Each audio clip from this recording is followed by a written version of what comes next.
to cause food crops to grow RNA fragments that can be specifically targeted like bioweapons to interfere with the physiological processes of targeted species that might eat the food.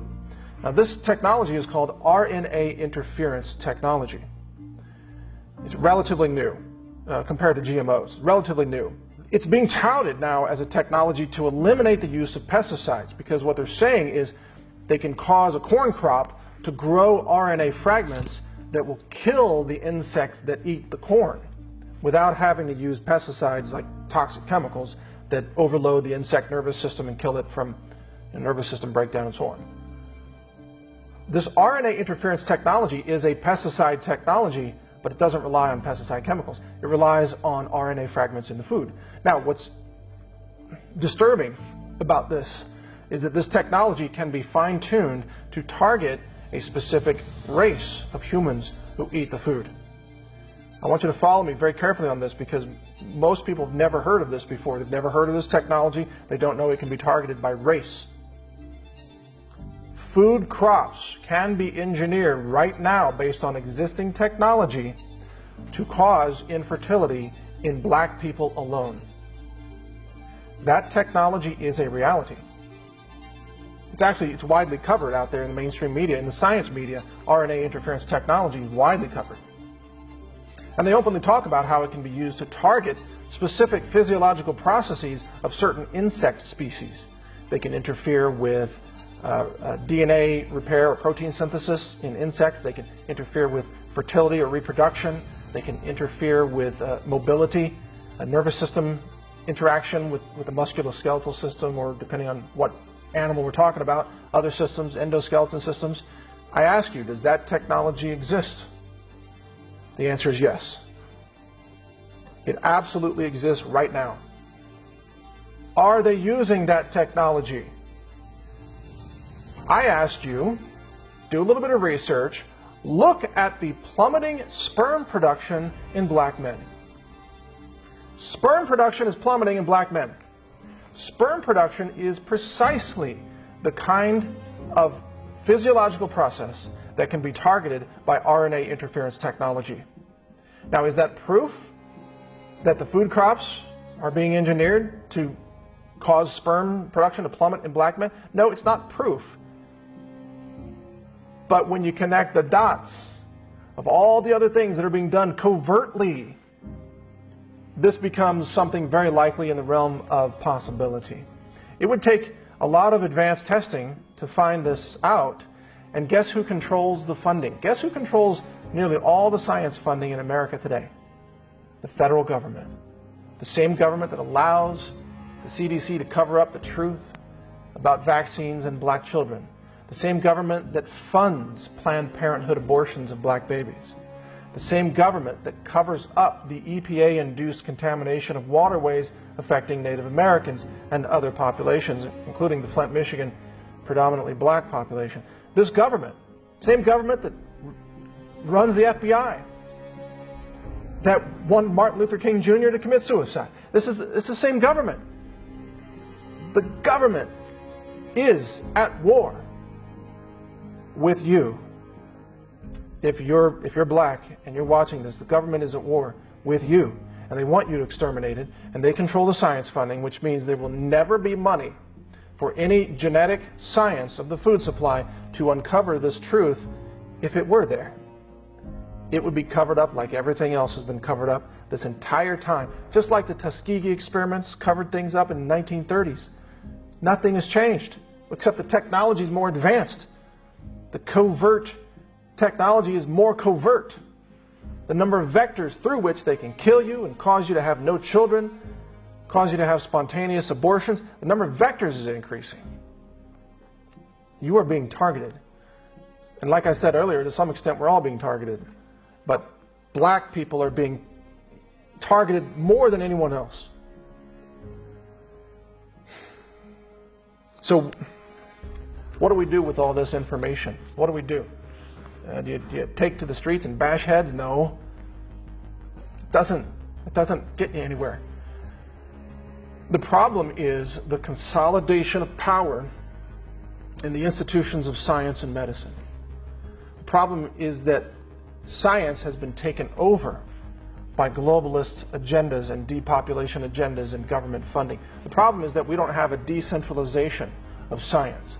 The problem is, if you will allow me to even invoke this terminology, the problem is that we are all slaves to science tyranny as it is being operated today. We're all slaves. We're living under a science dictatorship that refuses to tell us the truth and yet targets our brothers and sisters, our children, our grandchildren with extermination agendas through medicine, through food, like everything we've talked about. That's the problem. We need independent science. We need decentralization. We need more labs like my lab that I operate independently. We don't take any government money. That's why I can tell you this truth. You think if I were on the payroll of some big corporation that used government money, do you think I could stand here and tell you this truth? No way. Not a chance. It would yank your funding so fast, cover it up, sweep it under the rug. I can only stand here today because I have no financial ties to the system that's murdering all of you. Nor will I ever have financial ties to that system. I refuse to take money from satanic forces. I refuse to take money from murderous regimes. And that's what the United States government is today. It is a murderous regime, and it has been that way under President Obama, President Bush. It's beyond any single president. It has nothing to do with Trump.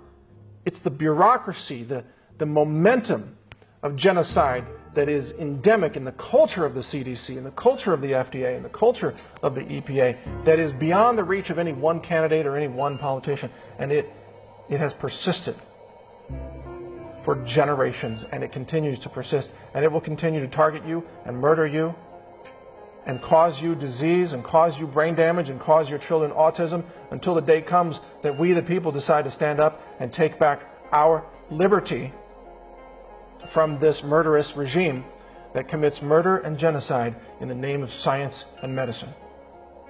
And that is what we must do.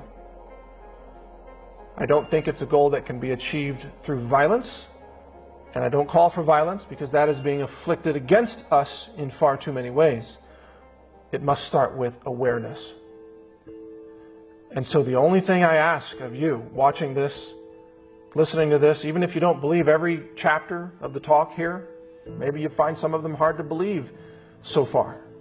The only thing I ask of you is share this information. Share this video. Share this talk. Have a public viewing in a church. Maybe you've got a black church somewhere. Invite your congregation to watch this if you dare. If you want to know the truth about this from a scientist, an independent scientist who sees what's happening and refuses to be silent and refuses to be exploited by the evil that exists in our world, the murderous evil in the name of science, stealing life away from black families and black mothers and pursuing a goal of global extermination through medicine and science.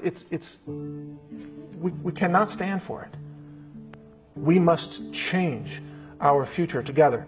And we're not going to do that, by the way, by fighting with each other over skin color or race.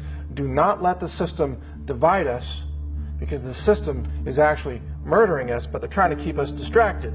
In the meantime, they want black and white to fight against each other in the streets, don't they? You better believe they do. They want you to not trust each other because they are the murderers. They, the system, they're murdering us all to one extent or another, but they want us to be too busy bashing each other over the head with baseball bats to pay attention to the real murder that's taking place on the bigger scale, the global scale of murder and genocide. Don't allow yourself to be distracted. Do not fall into the depths of racial hate for anyone. Don't hate someone because of their skin color or their background, religion, sexual orientation, anything. Understand that it's we, the people, versus the system of murder and genocide, the scientific dictatorship that has in one way or another targeted us all. So we, the people, must stand together, unified, regardless of our race, unified with the knowledge and awareness that we have a right to live. And we have the right to have families. And we have the right to know the truth. And until that truth is acknowledged, we cannot be free. You can break physical chains from old slave plantation days, and you can have physical freedom, but now we have a new kind of enslavement. We are all chemical slaves to the covert sterilization. We are victims of these systems. We, all of us, black and white, all of us. So spread the word, share this video, have the courage to tell the truth, and I will continue to do so as well. Because I answer to a higher power. And I know that one day I'm going to be judged for my actions, for what I said or what I didn't say if I covered something up, which I refuse to do. We are going to be judged, and I refuse to go through this life knowing this dark secret and not sounding the alarm to those who need to know it the most. That's all that matters to me. That's why I'm doing this. So I thank you for listening and watching. I thank you for your time. Share this message far and wide, and continue to watch naturalnews.com, where I will bring you more on this topic and similar topics in the years ahead. I will continue to fight for humanity with every breath. To my last day, I will fight for humanity, and that means black people and everybody else. We are not separate. We are not at war with each other. The establishment is at war with us, regardless of our color. So, understand that truth, and thank you for your time. Take care.